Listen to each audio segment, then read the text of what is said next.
I think follow your passion is also a terrible piece of advice. People say, hey man, you need to find what you're passionate about and do that. And what they're trying to say is only do what you like because you have no motivation to do anything else. And motivation in and of itself is a scam. I don't believe in motivation. I believe in discipline.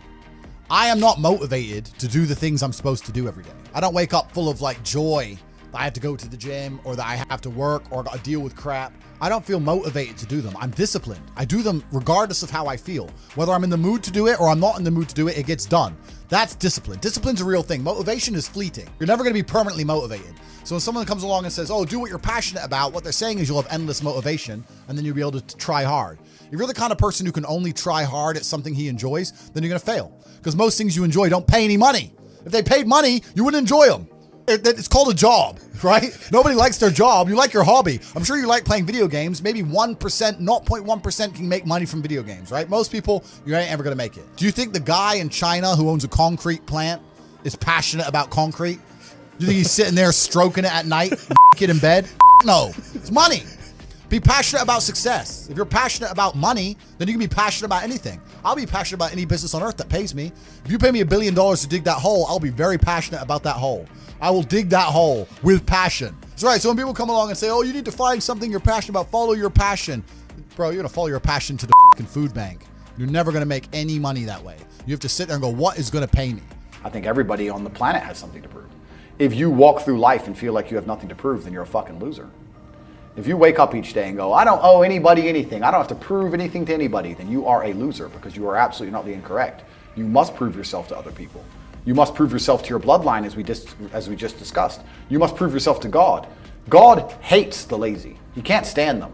If he gives you all these genetic dispositions and these natural God-given gifts, if you have 2 arms and 2 legs and you can think, and you're not trying your absolute best, that's the reason you're not lucky. He doesn't like you. He likes the people which show him the beauty of his own creation. He likes to give somebody building blocks and them to build something amazing. It's the best thing about being a man. You get to build who you are, right? You can decide if you want to be a funny comedian or a musician or a kickboxing world champion or fight the Matrix. You can decide whatever you want to be.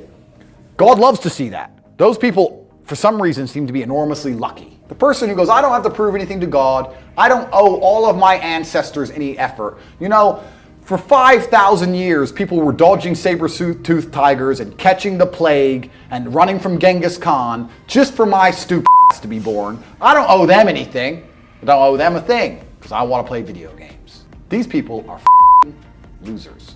You should walk through earth with force inside of you. As I walked into this hotel reception, everybody looked. Not because they know who I am, but because as I move, even if it's behind their head, people feel something and they go, it's an energy that comes from brutal competence. It's almost like an evolutionary thing where a rabbit can just smell a fox. It just knows. That's what happens when a predator walks in a room, even amongst humans. You pay attention next time you're in a restaurant. If a man who's truly dangerous walks in, nearly every other man kind of looks up at the same time. You feel it. You need to or you don't survive. We've evolved with that to live. That's who I am. I couldn't imagine not being that man. I've done that because I've been trying to prove myself to my lineage my entire life. I wake up every day with something to prove. I have hundreds of millions of dollars. I wake up and think, more. I'm in fantastic shape, 4 times world champion. Fighting the Matrix out here by myself, more. I will have to be braver. I must try harder. All I do is prove myself. So when I hear people go, I don't have nothing to prove, then you're a loser. Peasants have never felt like they needed to prove anything, but kings felt like they needed to go and conquer land. Isn't that it's coincidental that the king who already had it all felt like he needed to go to some far-flung land and conquer it and take it and prove he's the king. But the peasants, oh, I don't have to prove nothing to nobody. You're a loser then. You're a dummy. I absolutely and utterly completely have everything to prove to everybody all of the time. That's who I am. I will prove anything to anybody. If I sit and say X, I will prove it to anyone. I can be checked at any time. If someone would have come up to me in that lobby and argued with my ideas, I would have proved that my ideas are sound.